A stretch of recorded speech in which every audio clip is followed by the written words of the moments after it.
আজকে আপনাদের সম্মুখে সংক্ষিপ্ত আলোচনা করব আমাদের পবিত্র মাহে রমাদান সামনে, তাই না? জানেননি কিছুদিন পরে কিন্তু আমাদের পবিত্র মাহে রমাদান আসতেছে। এই পবিত্র মাহে রমাদান আমরা কিভাবে কাটাতে পারি, আমাদের জিন্দেগিটা কিভাবে সাজাতে পারি মাহে রমাদানের মধ্যে, এই নিয়ে মূলত আজকে আমার মূল আলোচনা থাকবে। ইনশাআল্লাহ মনোযোগ সহকারে শুনবেন তো ইনশাআল্লাহ। সম্মানিত হাজির, পবিত্র কোরআনুল কারীমের মধ্যে আল্লাহ তাআলা বলছে, ইয়া আইয়ুহাল্লাযীনা আমানু কুতিবা আলাইকুমুস সিয়াম কামা কুতিবা আলাল্লাযীনা মিন ক্বাবলিকুম লাআল্লাকুম তাত্তাকুন। বলে সুবহানাল্লাহ। প্রথমত আমরা এই আয়াতের সরল অনুবাদ যাব, শানে নজুল যাব, তারপরে ইনশাআল্লাহ প্রাসঙ্গিক আলোচনা করব। আল্লাহ তাআলা বলেছেন, হে ঈমানদারগণ। তাদেরকে বলতেছে হে ঈমানদারগণ। তাফসীরের মধ্যে অনেক মুফাসসিরিনে কেরাম বলেছে, যখন আল্লাহ তাআলা তার বান্দাদের মধ্য থেকে ঈমানদার বলে সম্বোধন করবে, ঈমানদার বলে ডাক দিবে, তখন নিশ্চয়ই জেনে রাখো এখানে আল্লাহ তাআলা হয় আদেশ নয় নিষেধের কথা বলেছে, হয় আদেশ নয় নিষেধের কথা বলেছে। এই জায়গায় আল্লাহ তাআলা আমাদেরকে বলতেছেন, কুতিবা আলাইকুমুস সিয়াম কামা কুতিবা আলাল্লাযীনা মিন ক্বাবলিকুম লাআল্লাকুম তাত্তাকুন। বলে সুবহানাল্লাহ। আল্লাহ তাআলা বলেছে যে রোজা তোমাদের উপর কে করে ফরজ করা হয়েছে। কি হয়েছে? রোজা তোমাদের উপর ফরজ করা হয়েছে, যেমন কিভাবে ফরজ করা হয়েছিল পূর্ববর্তী নবীদের উপর। বলে সুবহানাল্লাহ। লাআল্লাকুম তাত্তাকুন। রোজা রাখলে ফায়দা কি হবে? আল্লাহ বলতে, যেন তোমরা কি করো, পরহেজগার হতে পারো, মুত্তাকি হতে পারো, আল্লাহওয়ালা হতে পারো। বলে সুবহানাল্লাহ। তাহলে এই রমাদান মাস আমাদের সম্মুখে আসতেছে। এই রমাদান আমাদেরকে এটাই শিক্ষা দেয় আমরা কিভাবে আমাদের আত্মাকে পরিশুদ্ধ করব। এই রমাদান আমাদেরকে এটাই শিক্ষা দেয় কিভাবে আমরা আল্লাহর অনুগত করব, রাসূলের পাকের অনুগত করব, কিভাবে আমরা হালাল হারাম বেঁচে চলবো, কিভাবে আমরা আমাদের জীবনকে ইসলামী আঙ্গিকে কোরআন এবং হাদিসের আলোকে কিভাবে পরিচালনা করব, সে রমজান আমাদের শিক্ষা দেয়। বলি সুবহানাল্লাহ। তাহলে এই পবিত্র আয়াত আল্লাহর হাবিব সাল্লাল্লাহু আলাইহি ওয়াসাল্লাম যখন মক্কা থেকে মদিনায় হিজরত করেছিলেন, হিজরত করার পরে যখন ধীরে ধীরে আল্লাহ তাআলা হুকুম আহকাম গুলো নাযিল করতেছিলেন, যখন মোটামুটি একটা ভালো একটা অবস্থা, তখন আল্লাহ তাআলা এই পবিত্র কোরআনুল কারীমের এই আয়াতটি নাযিল করলেন যে তোমাদের উপর রোজাকে ফরজ করা হয়েছে, যেমন কিভাবে তোমাদের পূর্ববর্তী নবীদের উপর ফরজ করা হয়েছিল, যাতে করে তোমরা মুত্তাকি হতে পারো। তাহলে আমরা যদি রোজা রাখি তাহলে আমরা মুত্তাকি হতে পারবো, আল্লাহওয়ালা হতে পারবো। ঠিক না বে ঠিক? এই ছিল কোরআনুল কারীমের আয়াতের সরল অনুবাদ, পাশাপাশি শানে নজুল। এখন আসেন মূল আলোচনা। আমরা এই রমাদান মাসে কিভাবে আমাদের জীবনকে পরিচালনা করতে পারি, কিভাবে কাটাবো। যেহেতু আমাদের আজকে মাহফিলে যিনি যারা দায়িত্বে আছেন, তিনারা আমাদের সাবজেক্ট দিয়েছে যে হুজুর আপনি পবিত্র রমাদান মাস সম্পর্কে আলোচনা করবেন। তাহলে বন্ধুরা আমার, এই পবিত্র মাহে রমাদানের গুরুত্ব আছে কি আছে নাই? আছে না? অনেক আল্লাহর ওলি মানুষ যারা, তারা কিন্তু এই রমাদানের জন্য অপেক্ষা করে, হায় রে রমাদান কখন আসবে, এই বরকতের দিন কখন আসবে। আপনারা জানেন এই পবিত্র মাহে রমাদান মাসে পবিত্র কোরআনুল কারীম নাযিল হয়েছে। বলে সুবহানাল্লাহ। সম্মানিত হাজিরিন, এই পবিত্র কোরআনুল কারীম নাযিল হওয়ার কারণে সে মাস সম্মানিত হয়েছে। আপনারা বলুন যে কোরআন নাযিলের কারণে, কোরআন নাযিলের কারণে, নাযিল কি একসাথে হয়েছে না ধীরে ধীরে হয়েছে? কোন একটা রমজানে তো নাযিল হয়েছে, তাই না? তাহলে ওই এক রমজানে নাযিল হওয়ার কারণে প্রত্যেক বৎসর প্রত্যেক জামার মধ্যে সে মাস সম্মানিত হয়। তো কোন ব্যক্তি যদি এই রমাদান মাসে পবিত্র কোরআনকে মান্য করে, পবিত্র কোরআন অনুযায়ী জীবন পরিচালনা করে, তাহলে ওই ব্যক্তি কি সম্মানিত হবে না? অবশ্যই সম্মানিত হবে। তাহলে কোরআন যদি আমরা পড়ি, কোরআন যদি আমরা বুঝি, কোরআন মোতাবেক চলাফেরা করি, তাহলে আমরা দুনিয়া তো সফল কাম, আখিরাত সফল কাম। ঠিক না বেঠিক? সম্মানিত হাজিরিন, তাহলে এই রমাদান আমাদের সম্মুখে আসতেছে, আমরা যেন অবহেলায় এই রমাদানকে না কাটাই দেই। এই রমাদান আসতেছে আমাদেরকে পরিবর্তন করার জন্য, এই রমাদান আসতেছে আমাদেরকে ভালো কাজ করার জন্য, এই রমাদান আসতেছে আমাদেরকে পরিবর্তন করার জন্য। কিন্তু আমরা যেন রমাদান মাসকে পরিবর্তন না করি, কারণ আমরা এই রমাদানকে সম্মান দিতে জানি না। আমরা যখন এই রমাদানের পরিপূর্ণ হক আদায় করি, তাহলে আমরা ভালো থাকতে পারবো। যদি হক আদায় না করি, তাহলে রমাদান আমাদেরকে কি পরিবর্তন করবে? আমরাই তো রমাদানকে পরিবর্তন করে দিচ্ছি। না না না, এটা হবে না।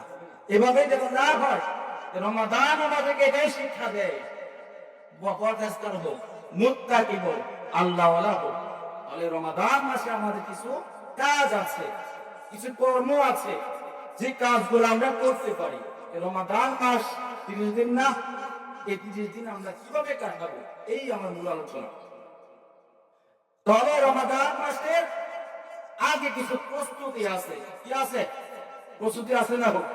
আমরা এক জায়গায় যখন যাই, ওর প্রস্তুতি নেই না? এই পবিত্র মাহে রমাদান আমাদের মাগফিরাতের মাস, নাজাতের মাস, বরকতের মাস। এই মাস আসার আগে আগে আমাদের কিছু পরিবর্তন করতে হবে, কিছু কাজ আছে, ওগুলো আমাদেরকে করতে হবে। যেমন এক নাম্বার কাজ হচ্ছে আমাদের নিয়তকে পরিশুদ্ধ করা। যে আজকে আপনি এখন নিয়ত করবেন যে সামনে রমাদান মাস আসতেছে, এই রমাদানের শুরু থেকে শেষ পর্যন্ত প্রত্যেকটা রোজা আমি রাখবো। এই ধরনের নিয়ত আপনাকে করতে হবে। এই রমাদান মাসের আসার আগে আপনাকে নিয়ত করতে হবে, বাকি জীবনে আমি যত অপরাধ করছি, যত অন্যায় করছি, যত খারাপি করেছি, যত যাই করছি, এই রমাদান মাসে আমি ওয়াদা করলাম আমি আর পূর্বের গুনায় যাব না। আমি আমার জীবনকে রমজানের শুরু থেকে আমি পরিবর্তন করবো ইনশাআল্লাহ। এই ধরনের নিয়ত আপনাকে করতে হবে রমজান আসার আগে। তাহলে রমজান আসার আগে আমাদের প্রথমত কি করতে হবে? আমাদের নিয়তকে পরিশুদ্ধ করতে হবে।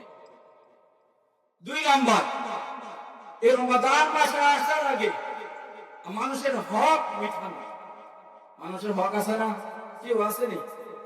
একটা হচ্ছে বান্দার হক, হকুল ইবাদ, হকুল্লাহ। একটা আল্লাহর হক, একটা হচ্ছে বান্দার হক। আপনি আল্লাহর হক নষ্ট করছেন, আল্লাহ তাআলা হয়তো আপনাকে মাফ করে দিবে, আল্লাহ তাআলার ইখতিয়ার এটা। কিন্তু আপনি যদি কোনো বান্দার হক নষ্ট করে থাকেন, মানুষকে কষ্ট দিয়ে থাকেন, হক নষ্ট করে থাকেন, ওই ব্যক্তির কাছ থেকে যতক্ষণ পর্যন্ত আপনি ক্ষমা না চাইবেন, ওই ব্যক্তির কাছ থেকে যতক্ষণ পর্যন্ত আপনি ক্ষমা না চাইবেন, ততক্ষণ পর্যন্ত আল্লাহ তাআলা আপনাকে ক্ষমা করবেন না। তাহলে রমাদান মাস আসার আগে আমাদেরকে এই নিয়ত করতে হবে, প্রত্যেকের যার যার যে হক, সে হক আমরা আদায় করব। এটা হচ্ছে মুসলমানের নিয়ত থাকতে হবে। ঠিক আছে ইনশাআল্লাহ?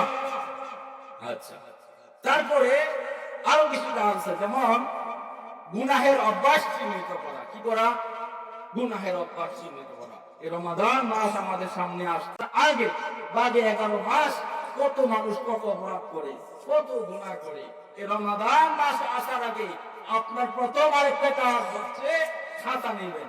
খাতার মধ্যে লিখবেন যে আমার জীবনের মধ্যে এই জায়গাগুলোতে সমস্যা আছে, এই জায়গাগুলোতে আমি গুনাহ করি, অপরাধ করি, নাফরমানি করি। এই বিষয়গুলো আপনি নোট করবেন। নোট করে করে এই রমজান থেকে আপনি শুধরে নেবেন যে আমি বাকি জীবনে যাই করছি, জীবনটা যেভাবে হেলায় কাটাইছি, আমি রমজান থেকে সিদ্ধান্ত নিলাম আমি আর পূর্বের কাছে ফিরে যাব। তাহলে আমাদেরকে গুনাহের অভ্যাস যেগুলো আছে সেগুলো চিহ্নিত করে সেটাকে সমাধান করতে হবে। ইনশাআল্লাহ। আচ্ছা, রমাদান মাসে আসার আগে আরো কিছু কাজ আছে। যেমন আমরা রমাদান মাস আসার আগে আমাদের মধ্যে অনেকের মধ্যে অহংকার আছে, হিংসা আছে, বিদ্বেষ আছে, এগুলা ছেড়ে ফেলে দেওয়া। আমরা অপরের ভালোটা দেখতে পারি না, ভালো লাগে না। অপরের একটা পর্যায়ে গেছে, সেটা ভালো লাগে না, হিংসা লাগে, তাকে দেখলে হিংসা হয়। এই ধরনের যে বিদ্বেষ গুলো আছে, যে হিংসা গুলো আছে, এগুলো আপনাকে ছেড়ে দিতে হবে। কারণ রমজান সামনে আসতেছে, আপনাকে রহমতের জন্য ডাকতেছে, মাগফিরাতের জন্য ডাকতেছে, নাজাতের জন্য ডাকতেছে আপনাকে। কারণ রমজান আসার আগে আমাকে এই সমস্ত বিষয়ে খেয়াল রাখতে হবে যে আমার নিয়তকে পরিশুদ্ধ করব, মানুষের হক মিঠাকে দেব, গুনার যে সমস্ত অভ্যাস গুলো আছে ওগুলা চিহ্নিত করে সমাধান করব, পাশাপাশি অহংকার থেকে মুক্ত করব, অহংকার থেকে মুক্ত থাকবো। কেন আপনারা জানেন অহংকার ব্যক্তিকে আল্লাহ তাআলা পছন্দ করে না। হাদিসের মধ্যে আসছে আগুন যেভাবে লাকড়িকে খেয়ে ফেলে, শেষ করে ফেলে, নিঃশেষ করে ফেলে, কোন ব্যক্তি যদি অহংকার করে, কোন ব্যক্তি যদি অহংকার করে, ঠিক আগুন যেভাবে লাকড়িকে খেয়ে ফেলে, ওই অহংকার মানুষের নেক আমলকে খেয়ে ফেলবে। নাউযুবিল্লাহ। তাহলে অহংকার কত খারাপ জিনিস, অহংকার কত খারাপ জিনিস। আমরা অপরের ভালোটা দেখে আমরা যেন অহংকার না করি, তার প্রতি যেন বিদ্বেষ না রাখি, এই ধরনের আপনাকে নিয়োগ করতে হবে আগে, রমজান আসার আগে আগে করবেন তো ইনশাআল্লাহ। আচ্ছা, আরো কিছু কাজ আছে রমজানের মধ্যে। রমজানের মধ্যে ফরজ ইবাদতের যত্নবান হওয়া। কি হওয়া? ফরজ ইবাদতের মধ্যে যত্নবান হওয়া। যেমন রমাদান মাসে শুরু থেকে শেষ পর্যন্ত প্রত্যেকটা রোজা রাখতে হবে আপনাকে। একটা রোজা, দুইটা রোজা ভাঙতে পারবেন না, সবগুলো রোজাই আপনাকে রাখতে হবে। পাশাপাশি রমাদান মাসে যে ফরজ নামাজ আছে এগুলো আপনাকে আদায় করতে হবে। কারণ আপনি রোজা রাখলেন, আপনি নামাজ পড়লেন না, এটা হইতে পারে না। এটা যেন না হয়। আমরা শুধু নামাজ পড়ি, রোজা রাখি না, বা রোজা রাখি নামাজ পড়ি না, এটাও যেন না হয়। রমাদান মাস বরকতের মাস, নাজাতের মাস, উম্মতকে জাহান্নামকে জান্নাতে থাকার মাস, এই মাহে রমাদান। আমরা যেন এই সমস্ত বিষয়গুলো খেয়াল রাখি যে আমরা আজ থেকে করলাম, এটাও পবিত্র মাহে রমাদানের মধ্যে আমরা 5 ওয়াক্ত নামাজ পড়ব, জামাতে পড়ব, সাথে সাথে আমরা পবিত্র মাহে রমাদানের রোজাও রাখবো ইনশাআল্লাহ। সম্মানিত হাজিরিন, পবিত্র কোরআন কারীমের মধ্যে, তাহলে পবিত্র মাহে রমাদানের মধ্যে আর কিছু আমল আছে, আমরা যেন নফল ইবাদতে খেয়াল রাখি। আমরা অনেকে শুধুমাত্র ফরজ নামাজকে প্রাধান্য দেই, শুধুমাত্র ফরজ নামাজ প্রাধান্য দেই না। হাদিসের মধ্যে আছে যে পবিত্র মাহে রমাদানের মধ্যে এমন বরকত, এমন রহমত, এমন বরকত যে নফল নামাজ, নফল আমলগুলো ফরজের কাতারে নিয়ে যাবে, বলি সুবহানাল্লাহ। তাহলে এই রমাদান মাস, এই রমাদান মাস আমাদেরকে নফলগুলো পালন করতে হবে। নফল যেগুলো আছে ওগুলো পালন করবেন, তারপরে সুন্নাতে তারাবি গুলো আছে ওগুলো আদায় করবেন, রাতে শুনবেন ইনশাআল্লাহ। আচ্ছা, এরপরে আর কিছু আমাদের কাজ আছে। কাজের মধ্যে আমরা কোরআনের সাথে সম্পর্ক করব। কি করব? আমি কিছুক্ষণ আগে আপনাদেরকে বলেছিলাম এই রমাদান মাসের মধ্যে, লাইলাতুল কদরের মধ্যে পবিত্র কোরআনুল কারীম নাযিল হয়েছে। আমরা যেন এই রমাদান মাসে বেশি বেশি কোরআন তেলাওয়াত করি, বেশি বেশি কোরআন তেলাওয়াত করার সাথে সাথে আমরা যেন অর্থ বুঝি। কারণ কোরআন তেলাওয়াত হচ্ছে নফল আমলের মধ্যে সর্বশ্রেষ্ঠ আমল, বলে সুবহানাল্লাহ। তাহলে এই কোরআনুল কারীম শুধুমাত্র আমাদেরকে তেলাওয়াত করার জন্য নাযিল হয় নাই। আমরা পবিত্র কোরআনুল কারীম এই পবিত্র মাসের মধ্যে আমরা তেলাওয়াত করব, পাশাপাশি তার অর্থ জানবো, তার শানে নজুল জানবো, তার ব্যাখ্যা জানবো। সবগুলা জেনে আমি নিজে পরিবর্তন হব, আমার পরিবর্তন করে সমাজকে পরিবর্তন করব, আমার পরিবারকে পরিবর্তন করব, আমার দেশকে পরিবর্তন করব। এই জন্য মূলত এই কোরআনুল কারীম নাযিল হয়েছে। এই কোরআনুল কারীম শুধুমাত্র পবিত্র কোরআন রমজান মাসে আপনি তেলাওয়াত করবেন, আর অন্য সময় তেলাওয়াত করবেন না, রমজানে তেলাওয়াত করেন। শুধুমাত্র এই রমজান মাসে তেলাওয়াতের জন্য কোরআন নাযিল হয় নাই। কোরআন অনুযায়ী আমরা জীবন পরিচালনা করি। এই জন্য আল্লাহ তাআলা রমজানের মধ্যে এই পবিত্র কোরআনুল কারীম নাযিল করেছেন। তাহলে আমি আগেও বলেছি এই রমাদানের মধ্যে, রমজানের মধ্যে পবিত্র কোরআন নাযিল হওয়ার কারণে এই মাহে রমাদান শ্রেষ্ঠ হয়েছে, সম্মানিত হয়েছে। যে ব্যক্তি মাহে রমাদানের মধ্যে কোরআন অনুযায়ী চলবে, নিজে পরিবর্তন হবে, সমাজকে পরিবর্তন করবে, রাষ্ট্রকে পরিবর্তন করবে, দেশকে পরিবর্তন করবে, সে ব্যক্তি সম্মানিত হবে না? অবশ্যই সম্মানিত হবে। সে দুনিয়াতে সফলতা, আখিরাতে সফলতা হবে। সুবহানাল্লাহ। সম্মানিত হাজিরিন, তাহলে আমাদেরকে পরিবর্তন করতে হবে আমাদের জীবনকে। সামনে রমজান আসতেছে, রমজানের আগে আগে আমরা যদি পরিবর্তন হই, আমরা এই জন্য সিদ্ধান্ত নেই। কারণ কোন ব্যক্তিকে যদি আল্লাহ তাআলা ভালোবাসেন, হাদিসের মধ্যে আছে হযরত জিবরাইলকে আল্লাহ তাআলা ডেকে বলে, ও জিবরাইল, জিবরাইল রে, এই বান্দা, দুনিয়ার মধ্যে এমন এক বান্দা আছে, এই বান্দাকে আমি রব্বুল আলামিন ভালোবাসি। বলি সুবহানাল্লাহ। জিবরাইল ওই বান্দাকে ভালোবাসে। সাথে সাথে আসমানে যত ফেরেশতা আছে, সমস্ত ফেরেশতাদেরকে বলে, এই ফেরেশতাগণ, এই ব্যক্তিকে আল্লাহ ভালোবাসে, আমি জিবরাইল ভালোবাসি, সুতরাং তোমরা আসমানে যত ফেরেশতা আছে তোমরাও এই ব্যক্তিকে ভালোবাসো। সুবহানাল্লাহ। তাহলে ভালো ব্যক্তি যারা হবে তাদের দাম আছে কি আছে না? অবশ্যই আছে। শুধু এটা নয়, আল্লাহ ভালোবাসে এই নয়, আসমানের ফেরেশতা ভালোবাসে এই নয়, জিবরাইল ভালোবাসে এই নয়, ওই আসমানের ফেরেশতা, জমিনের যত ফেরেশতা আছে প্রত্যেকটা ফেরেশতাকে বলে দেয়, ও জমিনের যত ফেরেশতা আছে শুনে রাখো, এই ব্যক্তিকে আল্লাহ ভালোবাসে, আমি জিবরাইল ভালোবাসি, আসমানের ফেরেশতা ভালোবাসে, সুতরাং জমিনের যত ফেরেশতা আছে তোমরা সবাই এই ব্যক্তিকে ভালোবাসো। বলি সুবহানাল্লাহ। কত বড় সৌভাগ্যবান আমরা। তাহলে আমরা যদি ভালো হয়ে যাই, আমাদের জীবনকে পরিচালনা করি কোরআন দ্বারা, ইসলাম দ্বারা, নবী পাকের হাদিস দ্বারা, তাহলে আমাদেরকে আল্লাহ ভালোবাসবে, আল্লাহ ভালোবাসবে, ফেরেশতা জিবরাইল ভালোবাসে, আমাদের নবী ভালোবাসবে। আপনারাই বলুন, কোন ব্যক্তিকে যদি আল্লাহ ভালোবাসে, রাসূল ভালোবাসে, ফেরেশতাদের ভালোবাসে, তার কি দুনিয়া এবং আখিরাতে কোনো সমস্যা আছে? সমস্যা নাই। তাকে জান্নাতে যাওয়ার জন্য ঠেকাবে কি? তাহলে আমাদেরকে রমজান আসার আগে আমাদেরকে সিদ্ধান্ত নিতে হবে, আমরা পবিত্র রমজানুল কারীমের মধ্যে কোরআন তেলাওয়াত করব, পাশাপাশি কোরআন অনুযায়ী আমাদের জীবন পরিচালনা করব, কোরআনের অর্থ বুঝবো। রেয়াজে শুনবো ইনশাআল্লাহ। ইনশাআল্লাহ আল্লাহ আমাদেরকে তৌফিক দান করুন, জোরে বলেন আমিন। সম্মানিত হাজিরিন, এই রমাদান মাস আসার আগে, রমাদানের মধ্যে আমাদের আরো কিছু কাজ আছে, যেমন আত্মসংযম ও চরিত্র গঠন করে। সুবহানাল্লাহ। আমাদেরকে রমজান আসার আগে আমাদের চরিত্রকে সুন্দর করতে হবে, আমাদের আখলাককে সুন্দর করতে হবে। আজকে আমাদের ছেলেদের আখলাক নাই, আজকে আমাদের যুবকদের আখলাক নাই, তাদের আখলাকের মধ্যে বড়ই সমস্যা আছে। আজকে আমার যুব সমাজ ইসলামের যে রুলস দিয়েছে, ইসলামের যে বিধান দিয়েছে, তার দিকে তারা খেয়ালও করে না। তারা আজকে কাকে ফলো করে? ওই যে নায়ক ফায়ক যে সমস্ত লোকগুলো আছে বা মডেলিং যারা করে, তাদেরকে তারা কি করে? ফলো করে। তারা নিজেদের পথ ভ্রষ্ট, অপরকে পথ ভ্রষ্ট করে।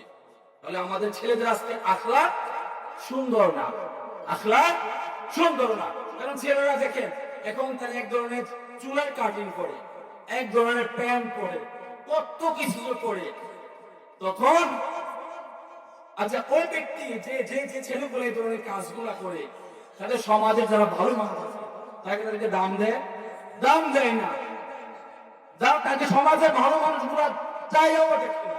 এই সমস্ত ছেলে যারা এগুলা করে, তার বন্ধু বান্ধবকে যখন বলা হয় কেমন লাগে, তখন তার বন্ধুরা তাকে বলে সেরম লাগে। কি লাগে? সেরম লাগে।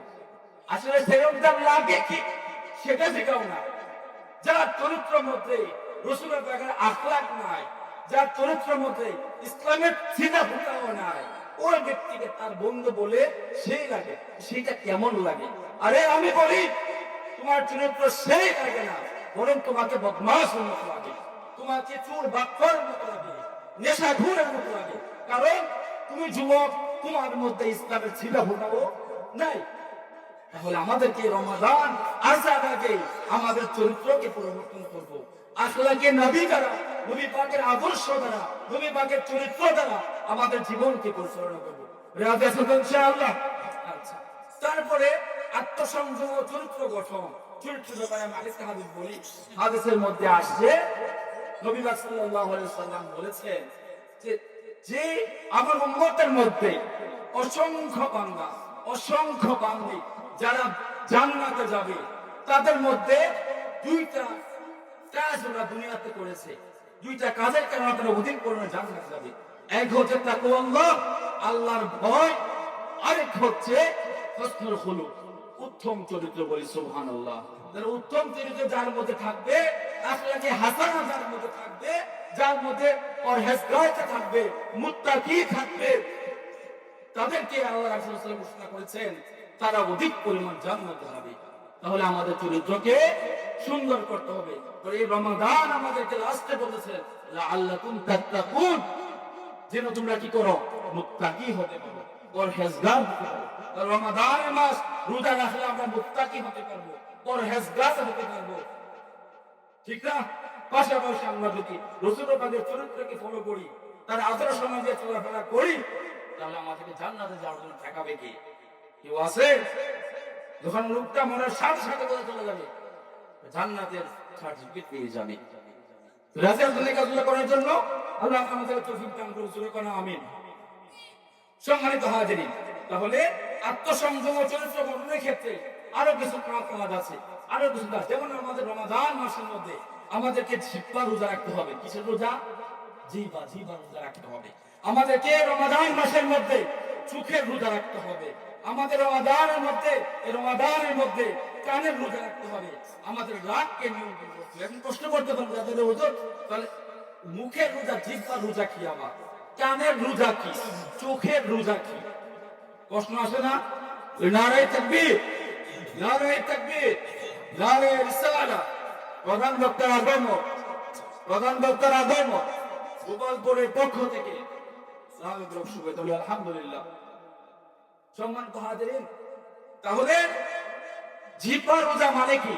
জিহ্বার রোজার মানে হচ্ছে আমার এই জিহ্বা দ্বারা যেন কারো গীবত না করি, আমার এই জিহ্বা দ্বারা যেন অন্যায় কথা না বলি, আমার এই জিহ্বা দ্বারা যেন খারাপ কথা না বের হয়। যদি করতে পারেন এগুলা, তাহলে আপনার জিহ্বার যে রোজা সেটা আদায় হয়ে যাবে।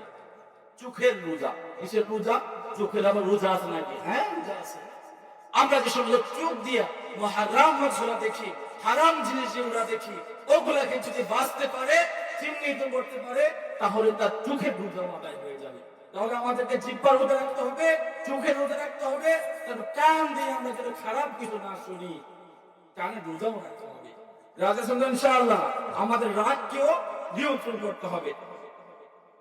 তারপরে সামাজিক মাধ্যমে গুনাহ থেকে বেঁচে থাকতে হবে আমাদেরকে। সমাজে সোশ্যাল মিডিয়া যে সমস্ত ছেলেরা চালায়, তারা এগুলোর মাধ্যমে সবচেয়ে বেশি গুনাহ করে। বলি নাউজুবিল্লাহ।